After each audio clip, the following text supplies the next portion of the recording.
And welcome to the Pulse. It is still our continuing coverage of the election petition hearing. We need to go back to the court right now to hear the lawyers of the sides involved in this case speak. As you can see, that those are live visuals coming to you. The lawyers getting ready to speak. The lawyers for President Nana Addo Dankwa Akufo-Addo, who is the second respondent in this case. Let's go over there right now.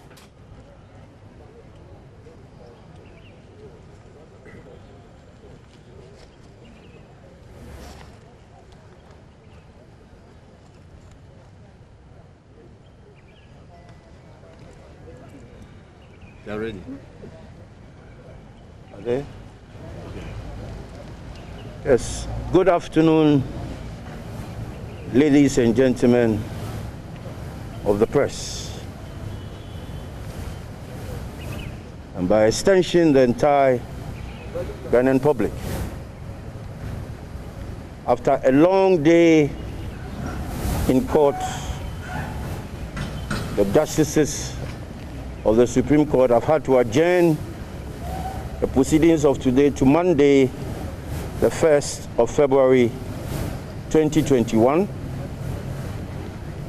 to enable second respondents team play a video which was annexed to the witness statement.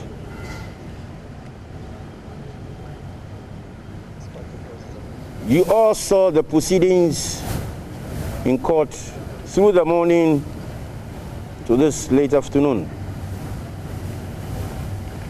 We started by the second respondent objecting to offending paragraphs in the witness statement of Johnson Asiedu Nketia, the General Secretary of the National Democratic Congress, on whose ticket the petitioner John Dramani Mahama stood as his presidential candidate to contest the December 7, 2020 elections. Out of 10 offending paragraphs, the court graciously admitted 3 of the paragraphs to remain, and 7 of the offending paragraphs were removed in part, but 1 of them was totally expunged from the witness statement.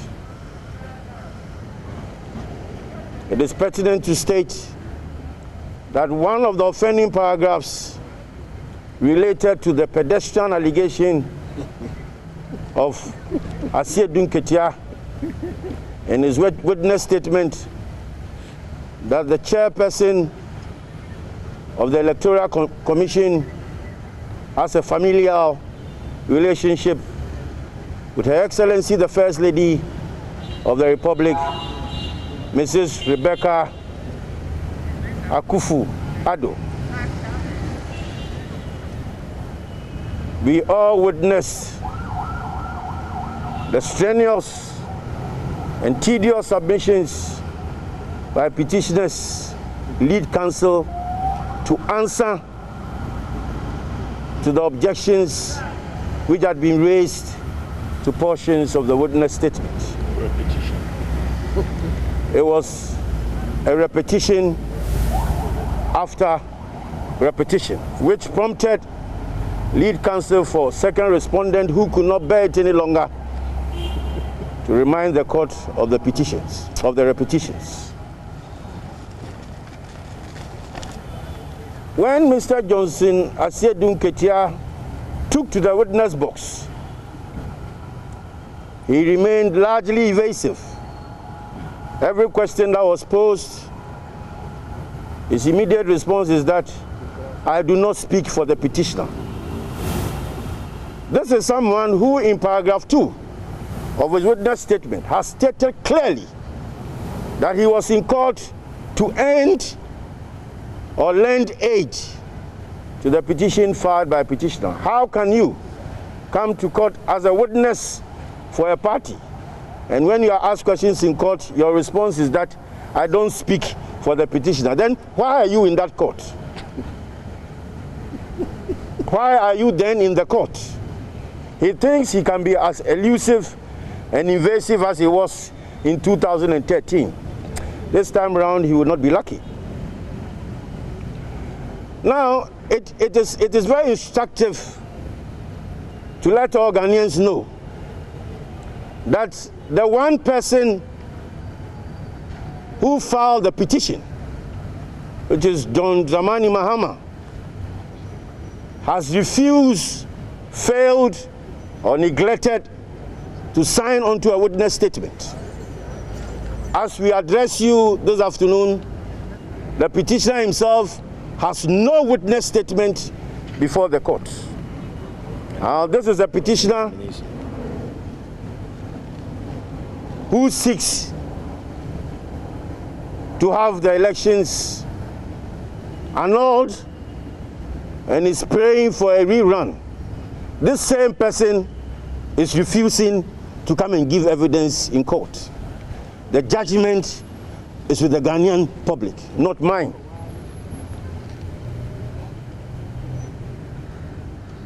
When Johnson Asiedu Nketia went all about town, he said one thing which is poignant. When he was posed a question by a lawyer for first respondent, his response was that we are in court to challenge the conduct and constitutional duty of first respondent. We are not in court to challenge the elections. I mean, that is Johnson Asiedu Nketia's own statement, not mine. Instructive. We are in court to challenge the conduct and constitutional duty of first respondent, not the elections. So this is where we are.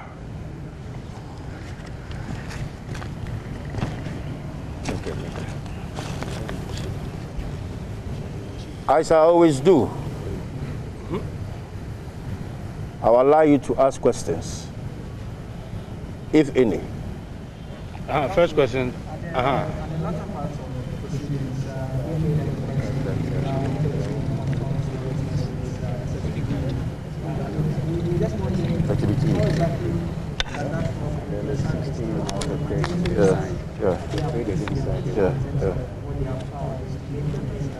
Can you repeat your question again? I'm saying that the latter part of the proceedings, you will repeat the question. Otherwise, they won't. Was not relevant to the claim that the substantive matter that is before the court is the claim that no one can bother with the decision of the Vote Council. Not the claim that no one won, someone won and bother with the decision. In court, the test for every witness in court is the witness's credibility. So you realize that when we went on and on and on, the final leg of the submission was that we want to attack the credibility of the witness. And it was at that point that the court was minded to grant the application for a play of that video. Now the relevance, to you it might not be relevant, but the relevance is that these are persons who, after or during the course of the elections, had proclaimed to Ghanaians. In fact, the presidential candidate himself, John Dramani Mahama, the General Secretary, Johnson Asiedu Nketia, the Deputy General Secretary, Utokuno, And the rest. the Director of Elections, Evisafi Ankra, and their communication officer, Sami Jemfi, had proclaimed to the whole of Ghana and the world that their presidential candidate had won the presidential elections and they had secured, some were saying 140 seats in parliament, others were saying 141, others were mentioned that they were not even sure. And when they proclaimed that they had won the presidential elections, they gave you percentages. Don't pretend as if you didn't hear. They gave percentages. And some of them were calling the presidential candidate president-elect. I think I recall, Sami Gemfi, a communication officer, referred to Mahama as the president-elect. Some of them even urged him to form a parallel government. Now when they are being invited to the police, there's another story. They advised him to run a parallel government because they had won the elections. Now these are the same South people who now, when come to court, cannot even tell how many votes they garnered and are asking for a rerun. Does that sit well with you?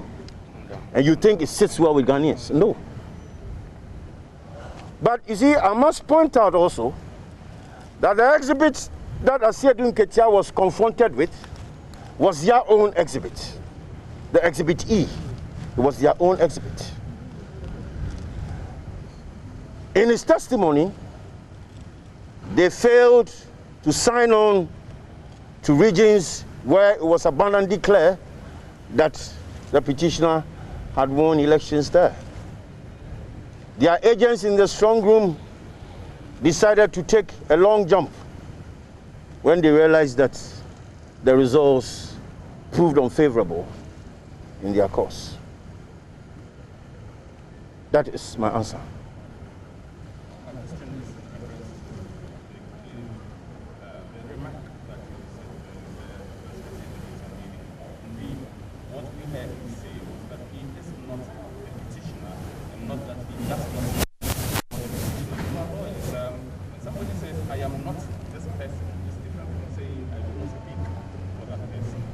Have you read paragraph 2 of his witness statement? Maybe if you read paragraph 2 closely, on Monday when I come, we can have that engagement.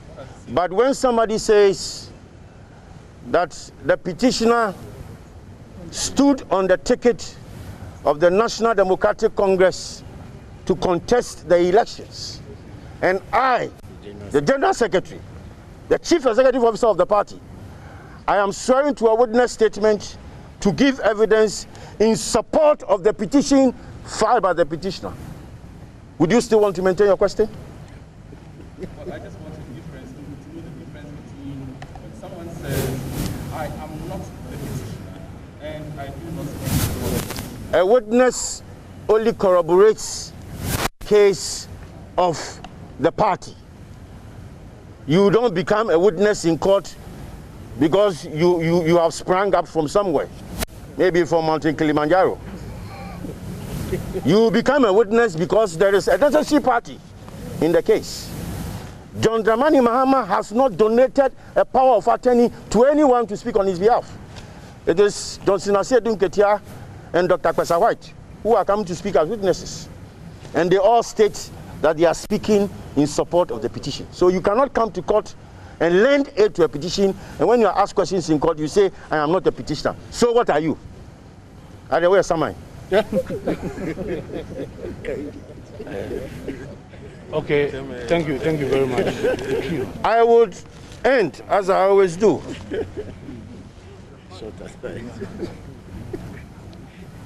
If you have nothing to say about another person, whether that thing is useful or beneficial, then please do not say anything at all. Because if you invariably say what you want to say, you will prompt the other person to also say something or respond in a way or manner that may or may not just otherwise be pleasant to you. Let's all be guided by fidelity to the truth and don't bear false testimony. Thank you. But your chief for the trying lawyer upon now on Casas here. Lawyer. Okay. You remember the tougher? Near Ohoni say Emre Musaudi Asemuba Kota.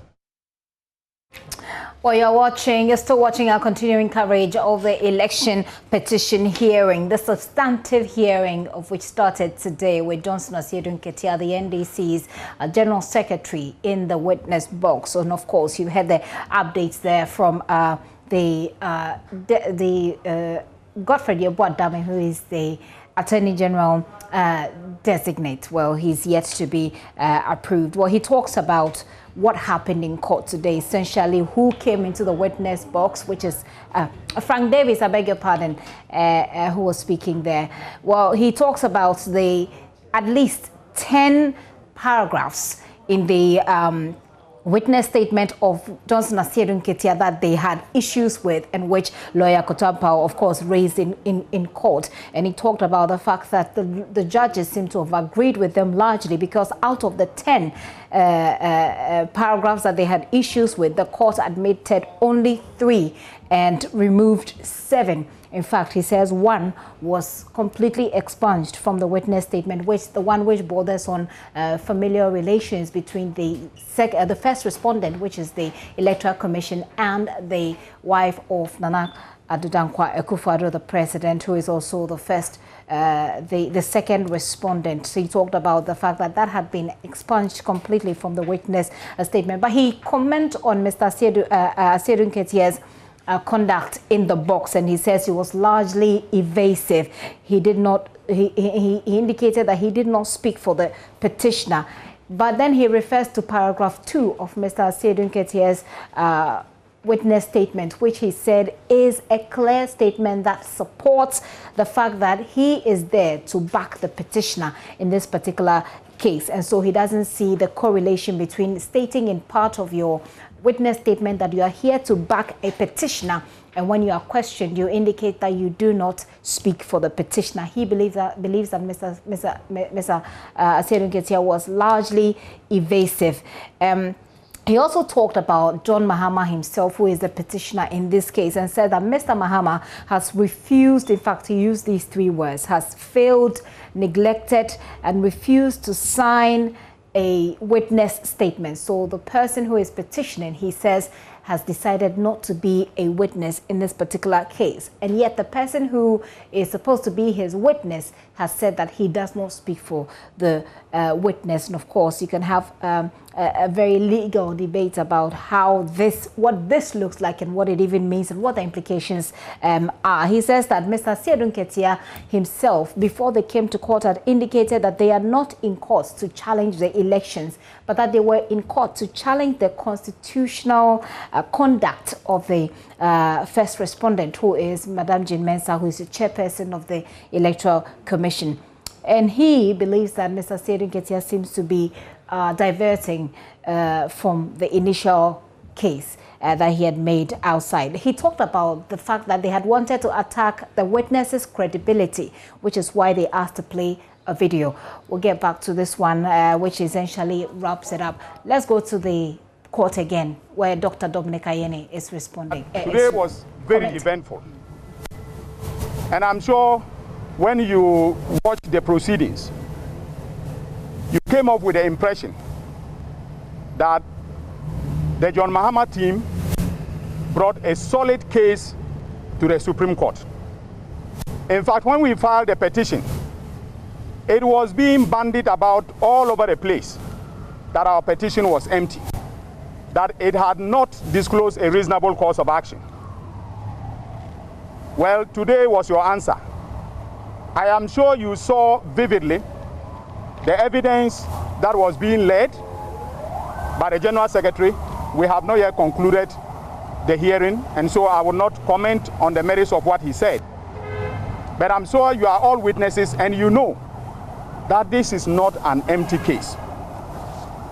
Now, let me correct one misrepresentation, very deliberate and gross misrepresentation that lawyer Frank Davis, my very good friend, has made this afternoon.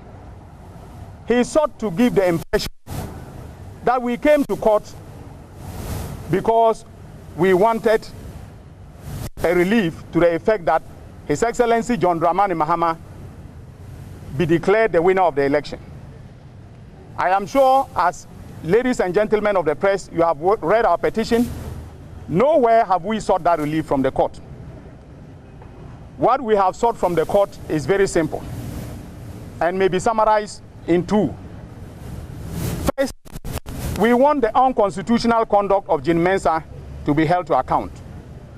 Secondly, we want the court to declare that none of the candidates met the threshold requirements of Article 63, Clause 3 of the Constitution. That is the crux of our case.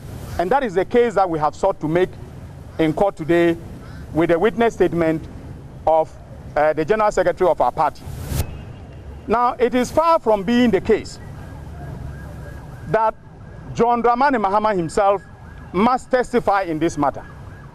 He has filed a petition. He is entitled as of right under the law to call witnesses in aid of his case, and that is what he has done. In 2013, His Excellency Nana Addo Dankwa Akufo-Addo never testified. Ladies and gentlemen of the press, if you have evidence that His Excellency Nana Addo Dankwa Akufo-Addo testified, please bring it to us. He did not testify. He called witnesses to testify on his behalf. So is it the case that when it comes to His Excellency John Dramani Mahama, the law must change and compel him to testify? I am surprised that a senior lawyer of Frank Davis' stature is confusing petitioner with witnesses that the petitioner calls. Also, it played out in court today that if we had done proper case management, as we were pushing, we would not be where we were this afternoon. You remember we complained bitterly that case management, as stated in CR 99, was supposed to last 5 days. The court compressed it to 2 days. And in fact told us that we had spent the first day of those 5 days making the case for the interrogatories. Now, it played out in court today. The importance of case management. When they sought to tender the pen drive that contained the so-called videos in which principal officers of the NDC and our presidential candidate made certain statements, you saw what happened. The court was not prepared to play that video because it had not anticipated that it will be needed, and there was no equipment in court for that purpose. As practitioners, we know that at case management, that issue would have come up, and the court would have been prepared that on day one of the trial, a video will be played showing evidence of statements that our principal officers made. Ladies and gentlemen, it is very important for us as a party to underscore the fact that we are not in this case because we want to joke with the Ghanaian people. At the end of the day, the issues of accountability, the issues of the mathematics of Article 63(3), and you very well, you saw it in court. When calculators were flying around, were we the ones who brought the calculators to court? Were we the ones who brought the calculators to court? But we warned you that this case, a big plank of the case, concerns the mathematics of Article 63(4), whether or not Nana Addo Dankwa Akufo-Addo, as a presidential candidate, crossed the constitutional threshold of more than 50% of the vote. Our case is that he did not. And we will prove that in court. Just watch out in the next few days. Any questions? Counsel, at the start of proceedings, Mr. Sedikit, you have portions of this statement to instructions. I just want to find out whether this has any impact on the case as you have put together. No, we don't think it has any impact on the case we have put together. We are allowed to bring those matters back, when cross-examining their witnesses. So we don't think that it in any way, destroys our case or minimizes the probative value of whatever evidence we are bringing. But note that they raise the objections based upon the so-called scandalous nature of some of the averments or some of the statements in the witness statement. All right? Now, we had alleged that she acted in a biased manner, in an arbitrary manner, in a capricious manner that was motivated by personal dislike for His Excellency John Dramani Mahama, or if you put it in the converse, her likeness for Nana Addo Dankwa Akufo-Addo, her preference for Nana Akufo-Addo. And that is how come that in our witness statement, we sought to make it abundantly clear that she had a familial connection to the Akufo-Addo family, that she's a relative of Her Excellency Rebecca Akufo-Addo. Now, if that is not material, what is? If you are a family, a relative of the First Lady, are you telling us that you don't want her to continue to be First Lady? So we said that she did it, with a predetermined agenda designed to continue, to let her sister or cousin continue to be the First Lady by announcing that Nana Addo Dankwa Akufo-Addo was the president.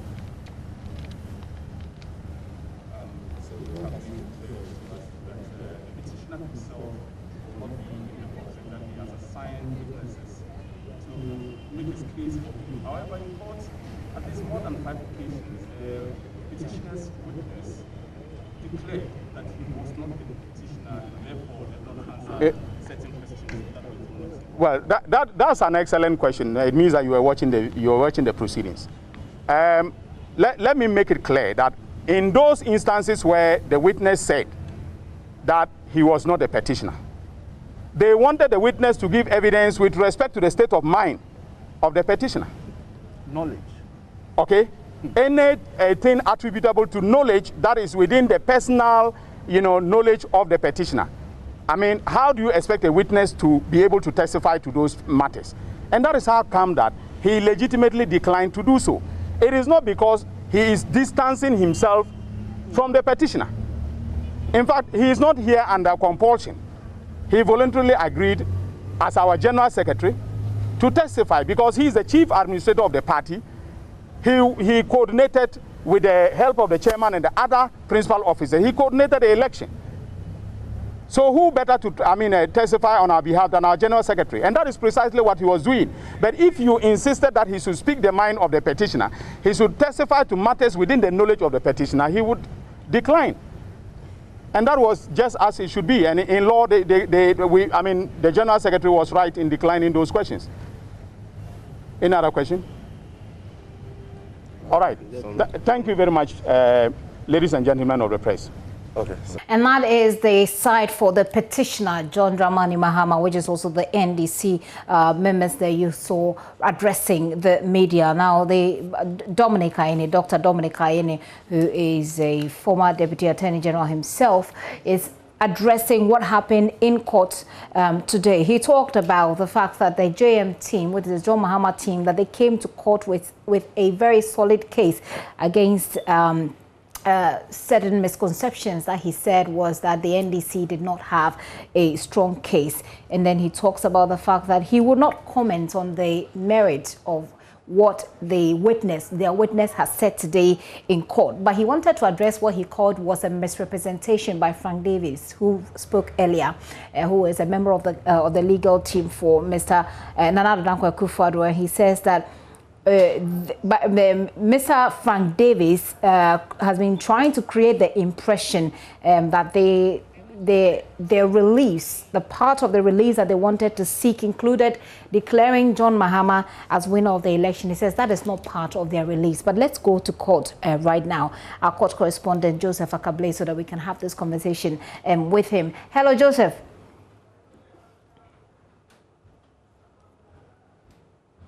Joseph, do you hear me? Great. So let's begin with perhaps just. Yes, I can hear you, Gifty. Yes, let's begin with perhaps just what has been said, then we can go back to talk about what happened in court, if we must. Both Mr. Frank Davis and Dr. Dominic Ayine raised concerns about what happened in the witness box, and they both have their sides of the story.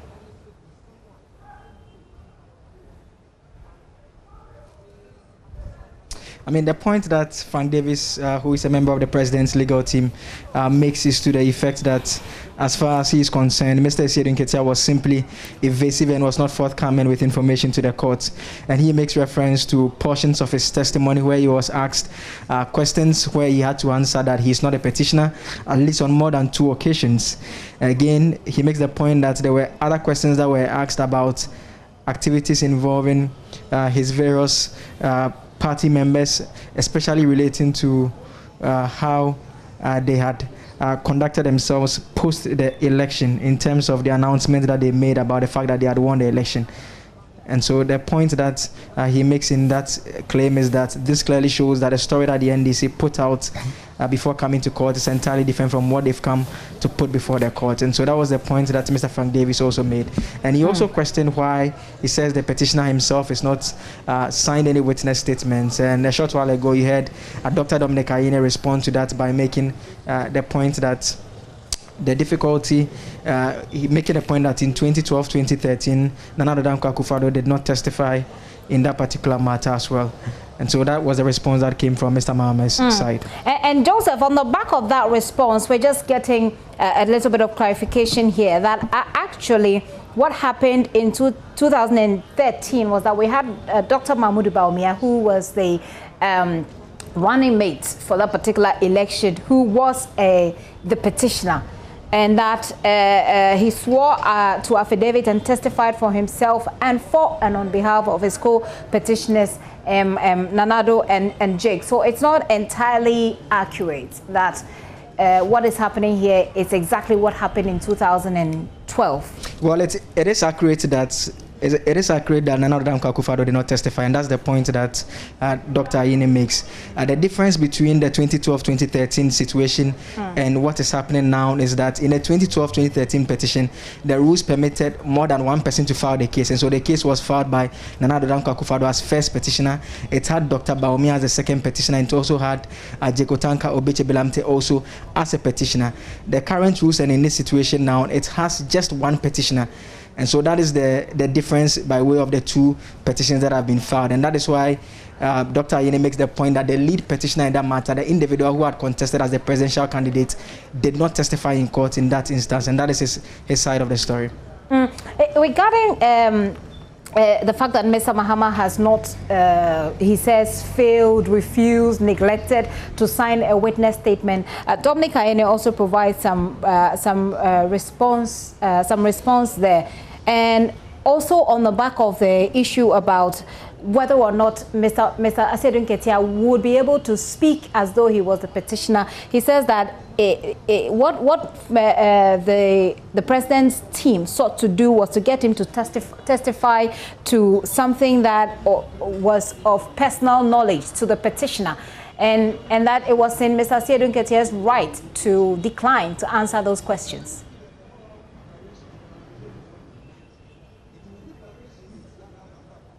Yes, and Dr. Ayine explains that the witness is testifying in support of the petition, and more importantly, is testifying on the basis of matters that are in his personal knowledge. And so if he's asked questions that relate to the mental state of the petitioner, then he is obviously not in a position to answer those questions. And that's why he did answer the way he answered. And Dr. Ayine disagrees with the viewpoint expressed by Frank Davis that Mr. Asiedu Nketia was being evasive. He insists that he answered the questions that were within his knowledge, and the ones that were not within his knowledge, he was honest to the court in saying that, look, these are not matters that I can speak directly to because I'm not a petitioner and because you are asking questions that directly relate to the knowledge of the petitioner. Regarding the video, you asked a question there about the relevance of this particular video. The response was that they were seeking to attack the credibility of the witness, and so it was important for them to play that particular video. But then we also heard Mr. Ayine and their side to it, which is that the courts did not anticipate, and which is why it wasn't heard. Is this not typical of the processes that go on in court?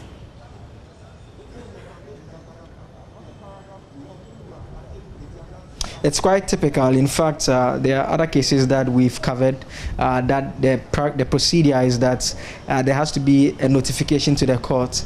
At a high court, we know that on a daily basis, they tend to have a system in place. Even in that instance, I remember the case involving the NDC National Chairman, Samuel Fosuampofo, when the audio had to be played, the prosecutors had to notify the court, and the court made arrangement to provide those equipment for it to be played.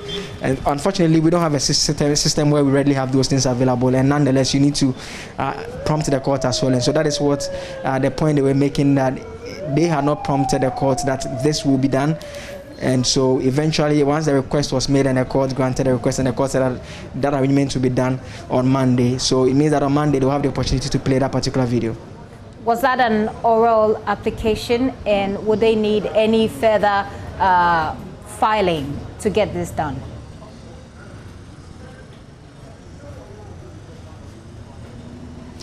Yes, it was an oral application that they made, indicating to the court that this is something that they want to play.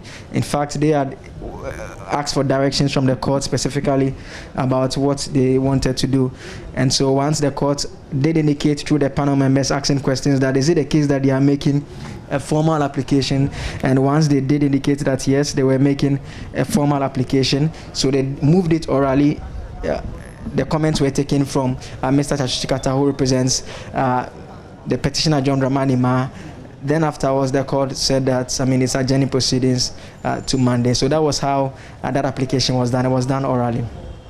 Again, Joseph, the calculator episode, that got a lot of people laughing, actually. But Dr. Dominic Ayine talks about the fact that their case, one of the main things they are in court to do is to get the mathematicals of Article 634. The fact that the threshold wasn't met. Help us understand the whole calculation dynamics and how it became even necessary.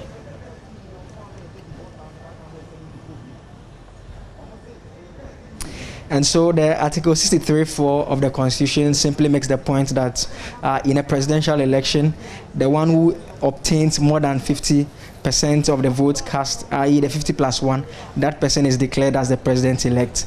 Now, it is the contention of the opposition NDC and its presidential candidate who has filed this particular petition that the results as declared by the EC chairperson on December 9, you recall she interchanged the total valid votes cast for the total votes cast, which are two different things. She interchanged those figures. Now, their argument is that by interchanging those figures, if you calculate using the figure that she had erroneously announced as the total valid votes cast, no candidate got more than 50% of the votes cast. And so that is the argument of the NDC. Now, the Electoral Commission's lawyer, Justin Amenuvo, now brought the exhibit that Mr. Esiedun Ketia had attached and exhibit in the petition to present it to him to compute and collate the figures to do the deductions and arrive at the conclusion that this was an election that was settled by more than 500,000 votes. He then explains the difference in, because you recall that for Eastern Region, there were two results. There was one summary sheet results that the NDC agent signed, and there was another sheet that the NDC agent didn't sign. We have heard the Electoral Commission explain publicly that a constituency was not included, and so that was the calculation that he was given a calculator to do the deduction. Then he gave the figure that was around 40,000, which Mr. Amenuvo suggested to him that the 40,000 is as a result of the constituency that was excluded. And so that was why he was made to do the calculation, one in relation to that region's results, and the second in relation to the difference in votes between the two main candidates, to show that the election was settled by more than 500,000 votes. And so if the claim is being made that there's vote pardon, then the case will be made that not much changed. Mr. Ediji Tamaklo is just passing by. I'll just quickly engage him briefly. Council, thanks for joining us on JoyNews. Thank you. First, what is your side's view on this particular video that is supposed to be played on Monday? No, it does not speak to anything. I think that the respondents, particularly the second respondent, are engaged in their own, case. It's a different matter they are dealing with. At the core of this petition, and look at the issue set. The issue set down for trial. with the very greatest respect to my learned senior Akoto-Ampao, a man I respect so much, he's allowed with respect others to put in something just to look. The respondents are not denying that the instrument of declaration on the 9th of December cannot stand any scrutiny. Admit it. That instrument of declaration. And they are running away from it. It is the instrument of, speak to the instrument of declaration. Why? If you come out and play 10 videos, which one of the videos, with respect, suggests that John Mahama, Asedun Ketia, or any one of them is the Electoral Commission? So as far as you are concerned, that video is not relevant? Completely. The constitutional responsibility under Article 63(3) is performed by only one person, the returning officer of the election. Why is John Mahama not the Electoral Commissioner? But Council, if you have an individual, Council, if you have an individual who has publicly said that this party won the election in media engagements that we covered ourselves, and the person comes in to testify to the court, doesn't it go to the credibility of the issue to put and confront him with those videos? Nothing to do with it. That's why I said at the core of this petition, it's Article 63(3).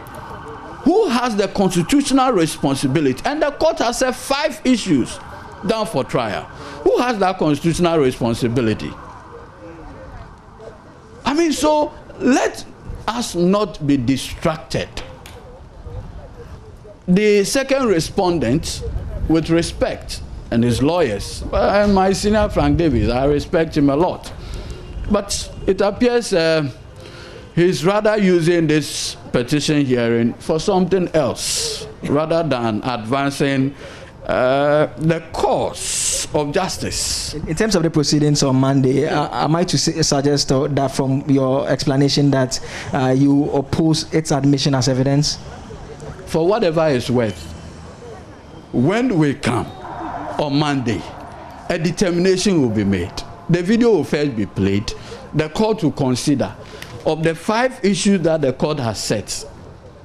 And with respect, you saw, even when my learned senior Akoto-Ampao made the application, their lordship actually pointed out that the basis, the foundation, I mean, had nothing to do with relevance. So at a point, his lordship Justice Nana Mekache had to tell him that, look, address us on the critical issue of relevancy. You heard that? It was at that point that he said, oh, we want to test the credibility of the witness of the petitioner. I mean, issues like, oh, you know, the General Mosquito says he's not the petitioner. In any case, is he the petitioner? No, he's not. The man says, you have asked me a question that the knowledge, I don't know what is in his state of mind at any point in time. What I can speak to is what is within my personal knowledge. Like Mr. T will say, this is elementary. Because you cannot testify as to the state of mind of you. By now, a lot of things are running through your mind. Exactly. So now if I ask, when Blair was interviewing you, do you know why he asked you that question? How am I supposed to know? In any case, we are calling 2 witnesses. Look at some of the things that were being asked. The second one. Witness Kwesa White was in the strong room. All throughout the paragraphs of the witness statement of Johnson, I say, nowhere did he say he was in the strong room. And so he kept insisting that if it's about strong room, there will be a second witness who will be coming. And you will be in position to testify, even as to why some of the declaration forms were signed in the strong room. Perfect. Thank you very much. You heard Ediji Tamaklo there. He's a member of Mr. John Dramani Mahama's legal team, engaging us on the issues that have come up so far. Gifty. Very interesting conversation you've had with him there, which is a part of the conversation we've already had. But let's take a look at the witness statement and how the whole incident played out in court. Now, out of the 10 that the second respondent lawyers had issues with, 7 of them were removed and 1 was expunged. Help us understand the difference between expunging and removing. Wouldn't they mean the same?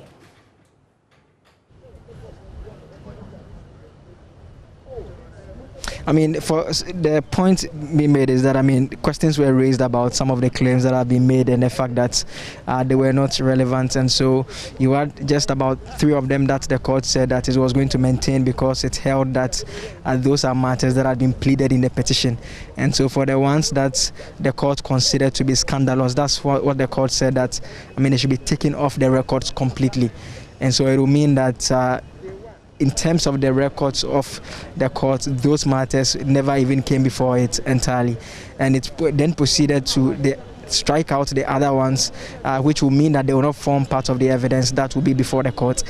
While the others that remain before the court, they will be maintained and will be part of the evidence in the course of this particular trial. Very long day, Joseph, and we've adjourned to next Monday. What are we to expect? Wrap it up for us.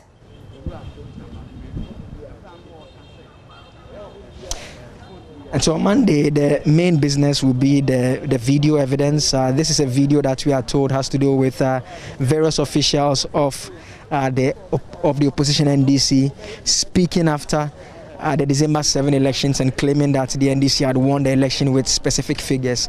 And so that video will be played. Then afterwards, Mr. Akutuampa will continue with his cross-examination. And the indication we are picking is that he will be confronting Mr. Esiedun Ketia with some of the things that have been said to make it a point that he's not a credible witness. Once Mr. Akutuampa finishes with his cross-examination, the lawyers for the petitioner would have the opportunity to do re-examination if the court permits them to do so.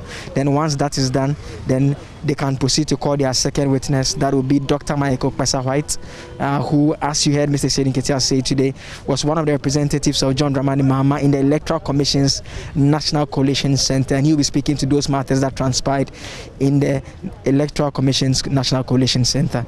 And so this is by way of what to expect on Monday, Gifty, and hopefully it will not be a long day as today was. I can tell from your voice, Joseph. Well done, and thank you so much for that very comprehensive details that you've shared and continue to share with us. Joseph Akable is our court correspondent. You can expect nothing but the best from his side of things. Well, on Monday, we're back in court. We'll see how it all plays out. Remember, the election petition update is brought to you by, in association with Petrosol. Clean fuel in full quantity is always a delightful experience. And DBS Roofing, we truly are your roof experts. Coa mixture, the immune booster for your general well-being. Now, a little bit more about Petrosol. Due to hard times, we have come to value hunters. But what are we hunting for? Value the right way. Remember that your engine is more valuable than cheap fuel. Be smart and hunt for holistic value is what Petrosol is saying. They say that holistic value is when you have quality fuel at the right quantity and at a fair price. At Petrosol, they serve you clean fuel in full quantity at a fair price, and that is holistic value. So Petrosol wants you to come around and do so. Petrosol clean fuel in full quantity. DBS Color Link, after several years of intensive research, DBS Industries Limited brings you roofing sheets to help complete your dream house in style. Experiencing the amazing touch of Color Link Plus roofing sheets in 26 years, which means Color Link Plus roofing sheets always stays clean and beautiful for you. And there is more. They're giving you a whopping 20 years warranty against fading and peeling. Visit DBS Industries Limited in Accra on the Spinters Road in the DBS building near Papaya Restaurant. Call the hotline 024-084-4444 or 0543 286-637. You can visit their factories in Kumasi, Tamale, Takrade as well. DBS Industries Limited, we truly are your roof experts. And this is still The Pulse with me, Gifty and Opia. Let's do a quick break. We'll be right back.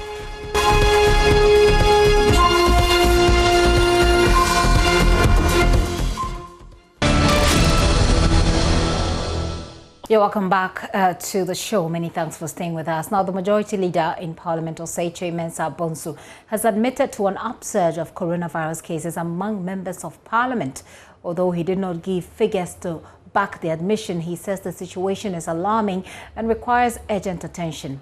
The House was discussing a business statement for next week. Minority Leader Haruna Idrisu says the nation must be made aware of the situation and remedial measures provided. My own. The COVID situation in the country is worrying and gives some room for concern.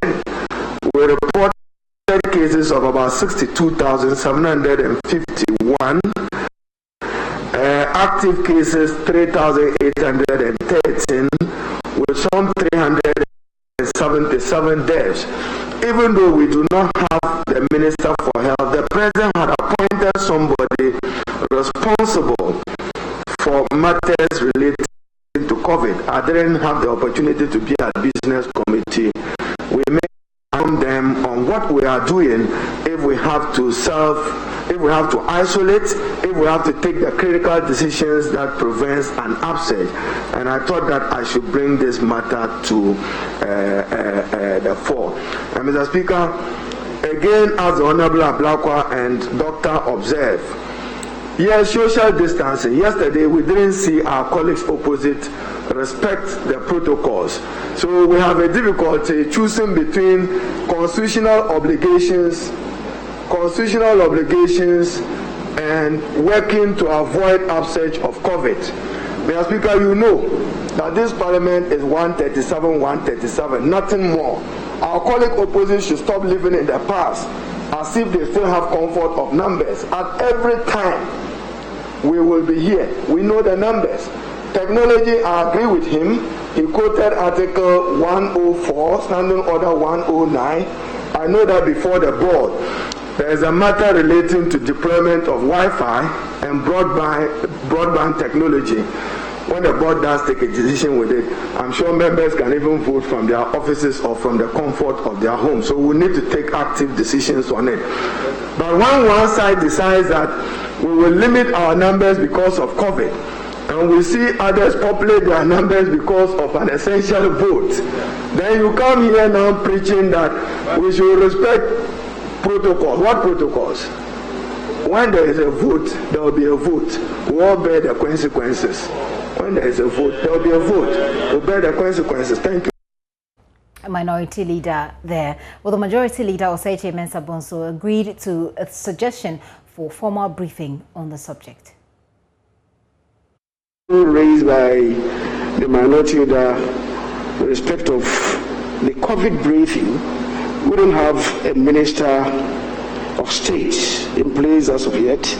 If we agree that the caretaker person should lead the effort and bring in the technical people to brief us, and I think it will be necessary in the committee of the whole, I think that will be necessary for us, given the fact that in this House, in Parliament itself, the cases are rising.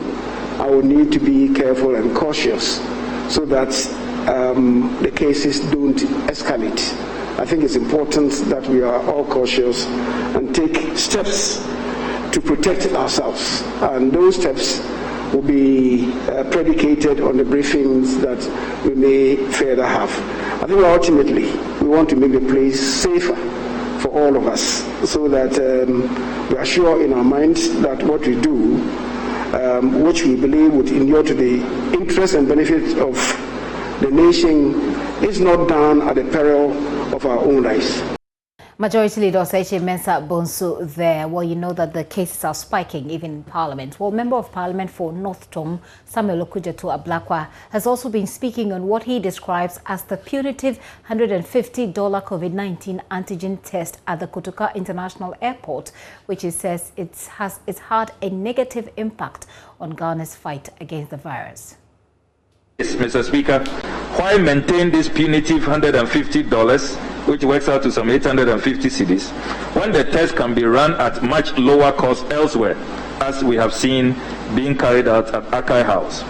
And why is the antigen test not being made more widely available? Mr. Speaker, this, if not checked, could make travel to Ghana less attractive in this era of global economic downturn. As apart from the routine airline travel cost, passengers will require an average of $350 to $600 per person, depending on where the tests are carried out, for COVID-19 testing, just to make a return journey to Ghana. For a family of 5, this would translate to some $1,750 to $3,000 just for COVID tests alone. Mr. Speaker, reports are also emerging about how some travelers are forced to collude with officials at the airport in order to beat the system due to the exorbitant charges. The Ghana Medical Association has had cause in a recent statement to draw attention to loopholes at the airport because of this phenomenon, which is leading to further importation and spread of COVID-19.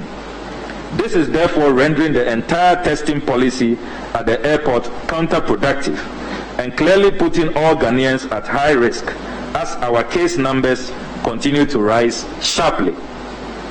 Mr. Speaker, equally troubling is a regrettable fact that this $150 exorbitant charge was not brought to this House for consideration and approval, as the Fees and Charges Miscellaneous Provision 2018 Act 983 demands. There are also fundamental concerns about the lack of transparency and alleged breach of due process, not limited to flagrant violations of the Health Institutions and Facilities Act 2011, Act 829, when a newly registered entity known as Frontiers Healthcare Services was awarded a contract to carry out these antigen tests. Frontiers Healthcare Services is said to be beneficially controlled from the tax haven of the island of Dominica. Civil society organizations such as Imani have publicly raised alarm about these rather opaque arrangements. Mr. Speaker, I believe the time has come for this House to carry out its constitutional mandate of oversight by investigating all these matters as a matter of urgency. It is also absolutely imperative that we initiate concrete steps to cause a drastic reduction of Ghana's antigen test cost to align with international best practice. The punitive and retrogressive cost is greatly undermining the fight against COVID-19. May it not be said that this House sat idle by, as a few appear to engage in supernormal profiteering at a time when many lives are being lost to this global health crisis. Okujetua Blakwa there. The health minister designate, Kweku Ajimamenu, has been responding to some of the concerns that he has been raising. He says that the country is responding to the rising number of cases.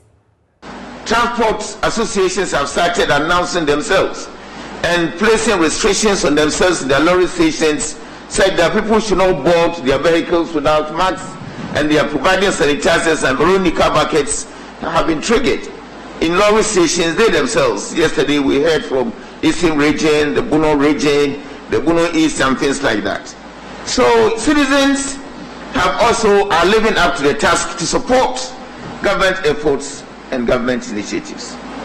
Mr. Speaker, I know, and this was announced and they made a praise by the Ghana Education Service, close to about 23 million face masks have been ordered to be supplied, and distribution is ongoing. In some places we have served adequately, in some places, like my colleague said, things are yet together, but we have triggered monitoring to follow up to make sure that every district has got what has been allocated to them based on the population of children. And I like what my colleague, the honorable member from is it Chebi or Wapasaf, Honorable Atacha, said that we should also play voluntary roles as parents and citizens to complement the efforts that government is actually making. Mr. Speaker, there are arrangements for classrooms to be decongested, and these guidelines have gone out. Teachers have been trained, said that in classes where we have large numbers, they will break them into two and begin to run some semblance of a shift system so that we don't actually congregate these students against the protocols that we have actually initiated. But Mr. Speaker, I've taken notes of all the recommendations and the good suggestions, such that at appropriate time, when I get opportunity, we will put them up, and I'll also advise the COVID Command Center, that is in the office of the President, about your views and the observations that you have actually made. Mr. Speaker, let me respond quite mildly to the cost of the COVID vaccines. Yes, indeed, my colleague from North Town mentioned the ECOWAS protocols and the review issues that has actually capped the test at the borders to $50. The President has actually given orders that we should quickly make implementation modalities to try to see how best this can be implemented in our country. And I believe even if at least equal citizens will be able to access the test at the airport at the $50, as has been agreed by the ECOWAS community. But the $150 didn't come for nothing. Mr. Speaker, the infrastructure that was put at the airport to try to do this test efficiently was quite unparalleled around the whole world. People who were traveling across Europe and America will come and will testify to this. And all these things come at a cost. But we're taking a good look at what is now on the board, and I believe things will begin to ease up a little bit for us, and this will be looked at favorably. Health Minister designate Kweku Agyeman still in Parliament. The appointment committee will commence vetting of President Akufo-Addo's ministerial nominees from Wednesday, February 10. According to the ranking member of the committee, Haruna Idrisu, priority will be given to the scrutiny of some nominees, such as the Minister designate for Health, due to the situation with COVID-19 in the country. Haruna Idrisu said the Minister designate may be the first to be vetted, followed by the Ministers designate for National Security and Finance. Chairman of the Appointments Committee, First Deputy Speaker, is not here. So on his behalf and on our collective behalf, the Appointments Committee have met, and we are requesting for public memoranda in respect of all the President's appointees to the various ministerial positions. We are expected to commence vetting or scrutiny of the President ministers on the 10th of February. Priority will be given, I have not had time to brief the majority leader, priority will be given to some ministers, particularly health, because of the COVID situation in the country. And probably he would be the first minister to be considered by our committee, followed by those other ministers of national security and finance. Mr. Speaker, our clerk is working to get the publications to all the media houses. Haruna Idrisu there. Away from Parliament, residents of Commonwealth Hall at the University of Ghana are urging some lecturers of the university who are against the construction of a next for the hall to have a rethink of their position. Speaking at a news conference at the hall this morning, a member of the hall's junior common room, Samson Tagbo, described the opposition to the construction of the project as self-centered and pedestrian. Some lecturers at the university have written to university management to suspend the construction of the $42 million facility, citing environmental and financial issues. But the students contend their next facility is important to deal with the university's accommodation challenges. Kweku Asante with more. Residents of Commonwealth Hall, University of Ghana, are calling on lecturers opposed to the construction of an annex for the hall to back down. Some 27 lecturers of the university want the construction of the annex facility to cease because of financial and environmental issues. Samson Tagbo is a member of the hall's junior common room. They also claim that they are doing this to protect the university from pollution. We do not know what sort of pollution they are referring to. We are not polluted, and we can never surface as pollution in any context of the world. Third, they claim that the development decision did not go through sound governance process. That contention we found very frivolous. The fourth, that the project will be a financial burden on the university. So in a nutshell, in a very nutshell, they are against the project because of environmental, financial, governance, and aesthetic implications. Ladies and gentlemen from the media, the point must be made that the Commonwealth Hall had satisfied the aforementioned concerns raised by these members of convocation, and that is why the university management gave the final authorization for the project to continue. Meanwhile, JoyNews has cited a letter written in 2018 by an official of the university's Physical Development and Municipal Services Department and addressed to the hallmaster advising against the construction of the project. Parts of the letter reads, and I quote, "The committee decided that the proposed site for the project will adversely compromise the existing architectural designs of the university's convocation of buildings. In addition, the procurement of the project will increase cost and most UG students will not benefit from it," unquote. The letter continues that, quote, "However, it was agreed that an appropriate site will be allocated when 80% funding is realized for the project." And this letter was signed by Mr. Evans Kwabna Owusu, Secretary of PD and MS. But long after this letter had been written, the Vice-Chancellor of the university led a ceremony to cut sod for the construction. It is not clear if these outstanding issues had been cleared at the time of this sword-turning ceremony, but the students vehemently disagree. The residents of Commonwealth Hall here at the University of Ghana is continuing their resistance by some lecturers of the university to halt the construction of their next facility. The facility, which costs $42 million, is expected to bring on board 4,200 beds for students. The university is facing an annual accommodation challenges, but these lecturers contend that there are some financial issues, there are some also environmental issues, which the university must satisfy itself with before it goes ahead with approving for the process to take place. As I speak to you, the land for the site of this construction has been cleared, and it's expected that construction work will start soon. We do not know if management of this hall will continue the construction of the annex in spite of these actions that have been taken by these more than 25 lecturers of the university. Meanwhile, the students are threatening that they will continue to embark on a series of actions to demand that the construction of the facility continues. Kwasante with that report. Now, tomato transporters and importers are decrying persistent highway robberies in the country.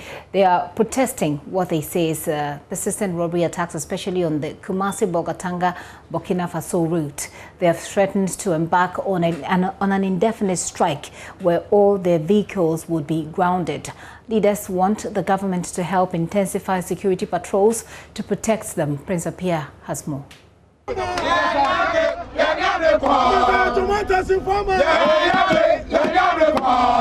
Omar Salifu is a 22-year-old truck driver plying the Kumasi-Bolgatanga Burkina Faso route to import tomatoes. He was shot and killed by highway robbers on Tuesday, January 26, 2021, in the northeast region. Kwesiada no kra me be 4 o'clock say wo ekwan so ya homache be 4:30 ne frame me say akonfo abonutuo Monday no ifiri ha ko me ko na emoden e kura mu antinu Tuesday no free mu na me see no na me buy. Omar is among the unlucky ones who have lost their lives on the journey to import tomatoes. Adam Suleiman is his father. Me dem ban de okọ na aka driver for maka omunti na me gina ha no mo say be ya mpenifo e be bo mo ho ban ama de ekoso no enkoso biom eda na wo kọ no kra wo kan wo se kon ya wo kọ wo suro wo se am robbers no ha mo papa oka ti di baba me kro oka chem se baba me kwa me koyi me yem hihye me. Since the beginning of the year, 6 tomato trucks have been attacked on the routes. An average of 60,000 Ghana cedis is looted from traders in each of the attacks. One of the injured victims in the latest attack is a trader at the Bantama market. Her worried colleagues say they are scared.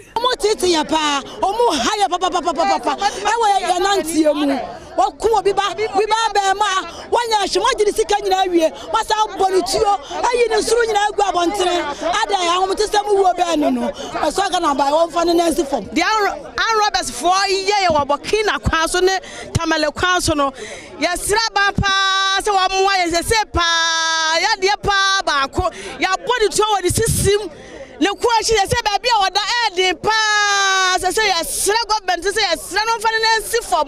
No more and so Hunaman or Maimu, our Bakina Hoya Sraban pass or Mabway. After they are robbed, some are injured and others are killed. Osei is chairman of the Tomato Traders and Transporters Association. 1:30 a.m. the same thing happened in Lavulongo, just behind Lavulongo. They robbed them 50,000 Ghana cedis, and then they were beaten. They are on critical condition, and then they have been rushed to hospital. So we are appealing to the Ministry of Interior, to Inspector General of Police to take immediate action on this, because we cannot sit down whilst we are supplying our nation tomato. The association imports about 70 trucks of tomatoes every day during the lean season from Burkina Faso. Behind me are trucks moving from here at Tawaraga Junction in Kumasi straight to Burkina Faso. Over there they are going to cut tomatoes from the Burkina Faso communities right here into Ghana, because they have been importing so much tomatoes into the country, because the local tomatoes are not the type that the consumers want. And on this particular journey, they encounter a number of challenges. And the reason they are saying that they might stop the importation. Mr. Tufor says they will be forced to stop tomato importation for 1 week if nothing is done about their plight. If we don't hear anything from the appropriate leaders that I've already mentioned, we will go on demonstration. We will park our vehicles. Tomato will never come to Ghana for a period of 1 week. As I'm speaking now, we don't have tomato within our country. We just go to Burkina Faso to cut down tomato to our local market centers within the country and see how we have been robbed. If this happens, then it means there could be shortage of tomatoes in the country. The group therefore expects improved police patrols and efficient checkpoints on the highway. Prince Apia reporting.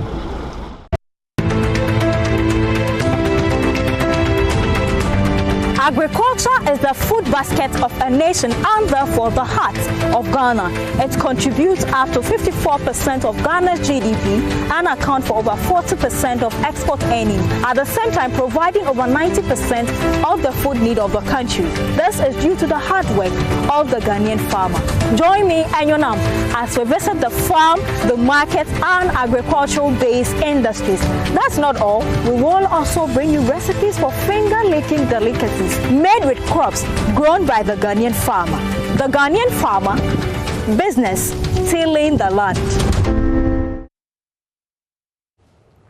So, well, there you have it, from stories of the farmers using technology to boost production too.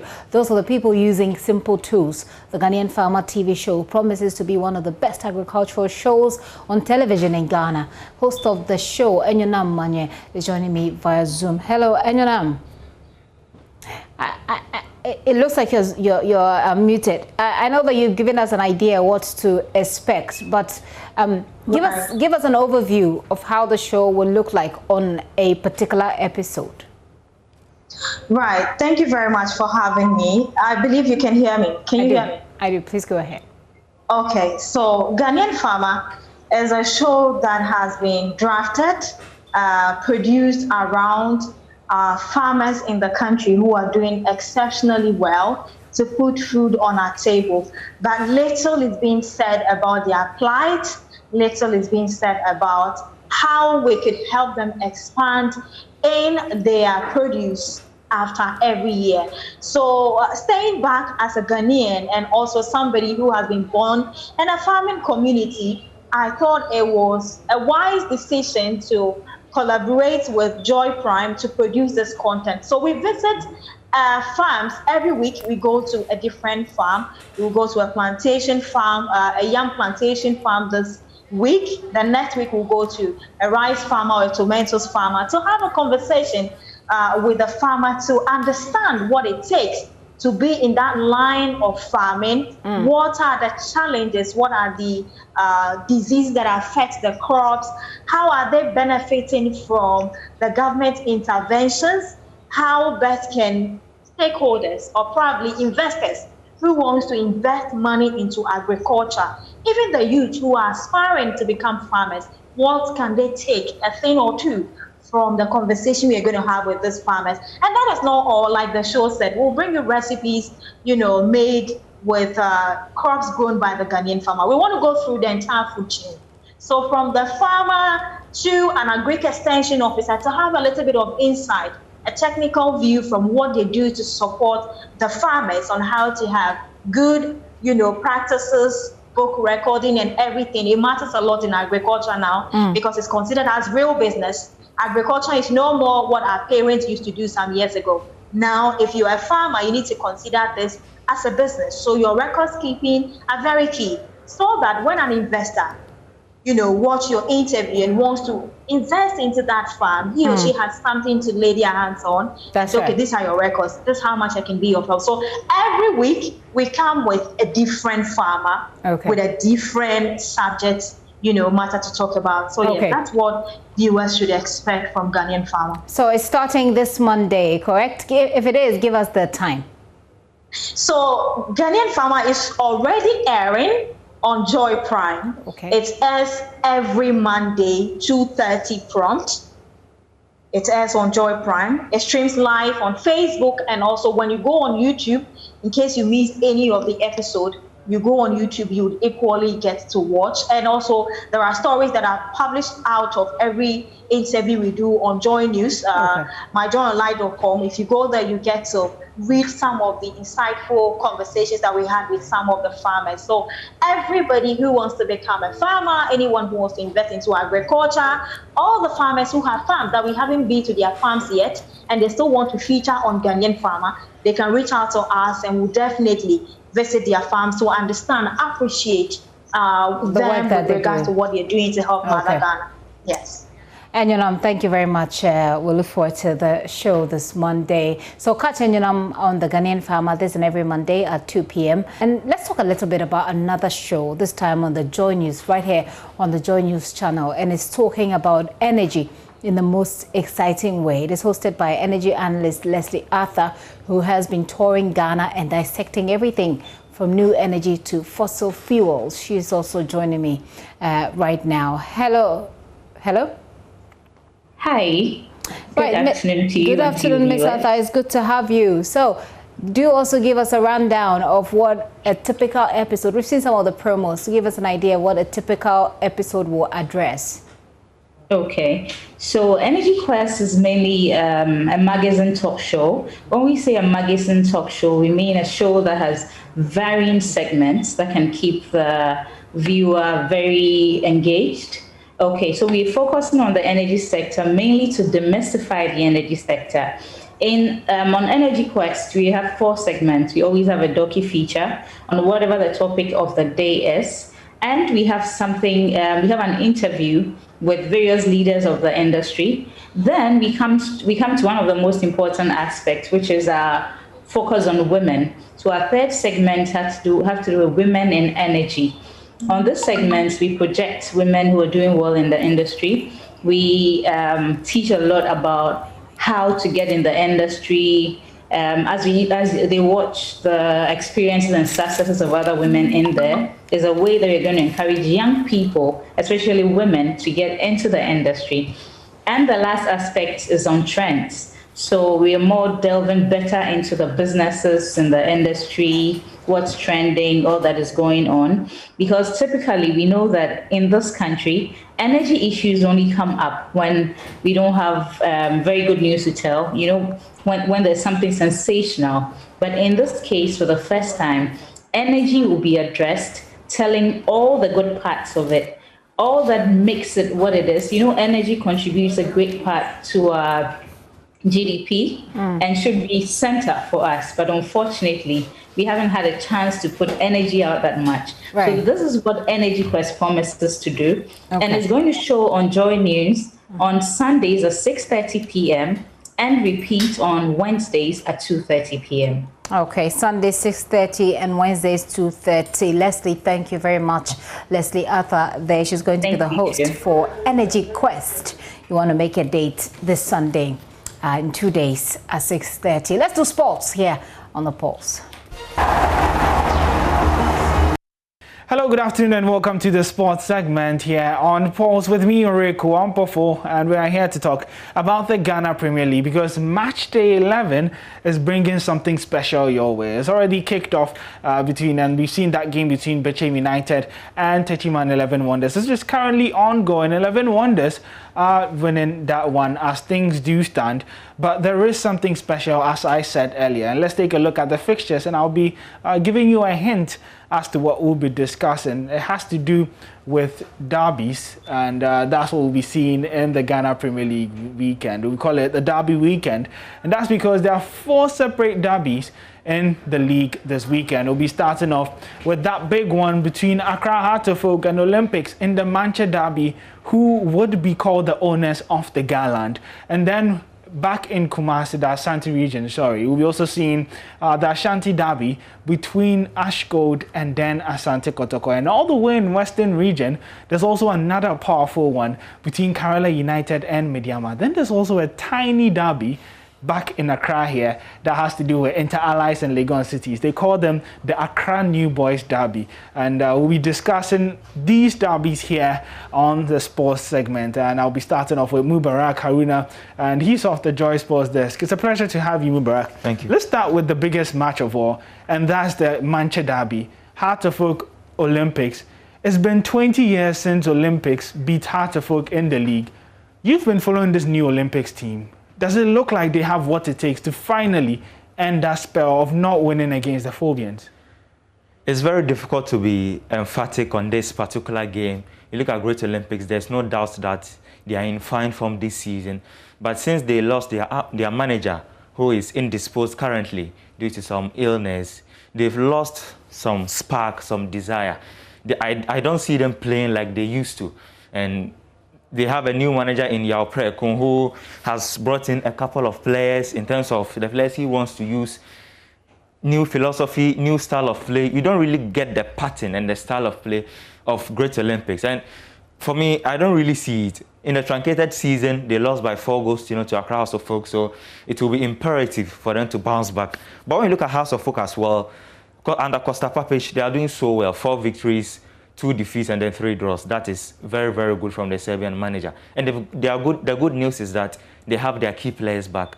Emmanuel Nete, Nuruddin, Lawali, all these players. Manaf is also coming back. Yeah. So they have a formidable squad for this game. But when you look at another statistic to this game is that Great Olympics have not lost against any team they've shared Accra Sports Stadium with. They played against Asante Kotoko, they won. They played against Legon Cities, they won. They played against Inter-Allies, they won. So it's a very difficult game to predict. But when you look at House of Folk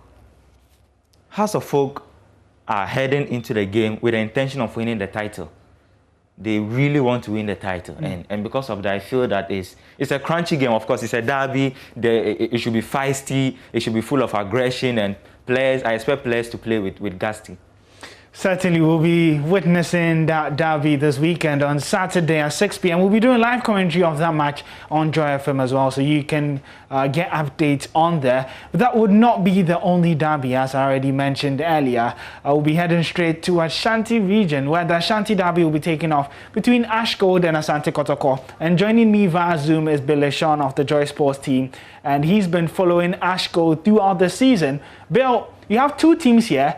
Ashgold, who've not lost at home this season, and then Asante Kotoko, who've not lost an away game this season. Does that really point us to the fact that this game is going to end in a draw? You think otherwise what would be happening?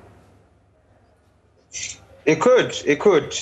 As you said, Ashanti Gold haven't lost at home. They've made their home ground a very, very strong ground. Despite claiming just 1 clean sheet there, they do tend to score a lot of goals. So you would expect that Ashanti Gold will be able to try and find the net during the game. But also, Kotoko, you can see what they are building with Johnson Smith as the interim coach. You can see what Fabio Gama is doing. You can see what Kwame Poku is doing up front as well. So it is going to be a very, very feisty one. It's going to be very hard to predict. If it's a draw, I won't be surprised at all. You mentioned that's really interesting as well, and we'll be coming to you for your quick predictions. But let me just move back in a few seconds. Your predictions for the Heart of Oak Olympics game, if you had to predict. You push me to the wall, I would go for a 2-1 win for Accra Suffolk. Okay, and Bill, let me come to you. Obuase, Ash Gold, do you see them winning this against Asante Kotoko? Good. I think it's going to be a close one, a very close one. 2-1 win for Ashanti Gold.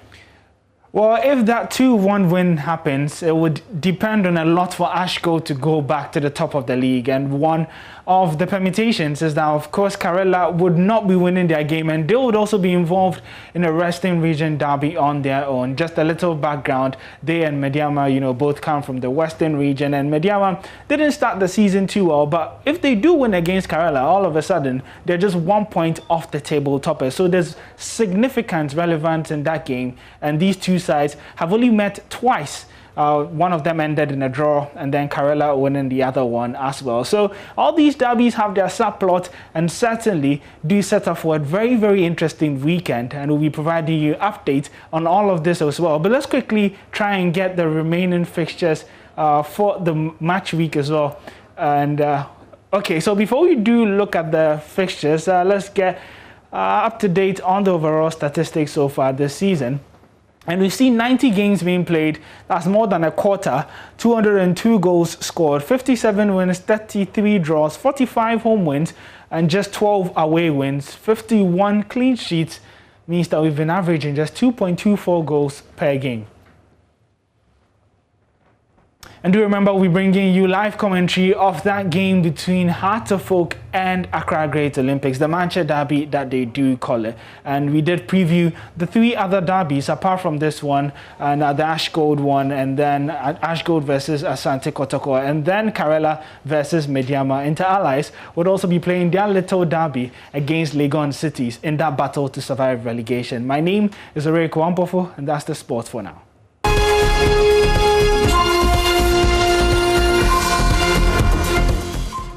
Well, this is where we draw the curtain, but there's less talk showbiz, which is how we wrap up the entire show. Do stay and have fun with it. There is more news at myjoyonline.com. I'll urge you to take a look and share the link with your friends. This video is on demand on our YouTube channel. My name is Gifty Ando Apia. I want to wish you a very good weekend. Take the time to rest. There's a long week ahead next week.